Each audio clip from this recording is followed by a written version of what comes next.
అందరికీ నమస్కారం. ఇప్పుడు కోడుమూరు మండలంలో రేషన్ కార్డులో పేరు కలిగి ఉండి ఈకేవైసీ చేసుకొని వారి జాబితా మేము షాప్ వారీగా లిస్ట్ ఇచ్చున్నాం. ఈ లిస్టులో ఇప్పుడు దాకా 9,000 మంది అయితే ఇప్పుడు మేము 5,000 మందిని పూర్తి చేశాం ఈకేవైసీ. ఈ రోజు నాటికి కూడా 4,500 మంది ఇంకా ఈకేవైసీ చేసుకునే వాళ్ళ జాబితా మన మండలంలో ఉంది. కోడుమూరు మండలంలో వాళ్ళందరి పేర్లు వచ్చేసి ఎవరనేది మనకు డీలర్ దగ్గర ఉన్నాయి. కానీ మాకు ఇప్పుడు కొద్దిమంది నుంచి ఉన్న సందేహం ఏంటి అంటే పేర్లు వచ్చిన వాళ్ళు మాత్రమే ఈకేవైసీ చేయాలన్నా, కార్డులో ఉన్న వాళ్ళు అందరూ చేయాలన్నా. సో దీనికి సమాధానం ఏంటి అంటే రేషన్ కార్డులో పేరు ఉన్న వాళ్ళు అందరూ రీకేవైసీ చేయాల్సిన అవసరం లేదు.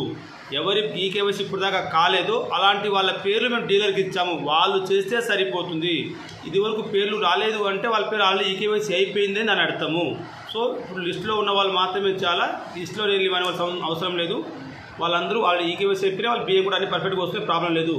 ఇప్పుడు ఈకేవైసీ కాని వాళ్ళు ఈ నెల ఆఖరి నాటికి చేయకపోతే వచ్చే నెల నుంచి వాళ్ళకు అలాట్మెంట్ చేయబోయే బియ్యం కూడా కట్ అయ్యే అవకాశాలు ఉన్నాయి. కాబట్టి దయచేసి మీరు ఎన్ని పనులు ఉన్నప్పటికీ మీ ఎఫ్ఈ షాప్ డీలర్ దగ్గర పోయి ఈ పాస్ మిషన్లో ఈకేవైసీ అప్డేట్ చేసుకుంటే మీకు ఎటువంటి ఆటంకాలు లేకుండా వచ్చే నెల నుంచి కంటిన్యూగా బియ్యం ఎలా వస్తుందో యథావిధి కొనసాగుతుంది.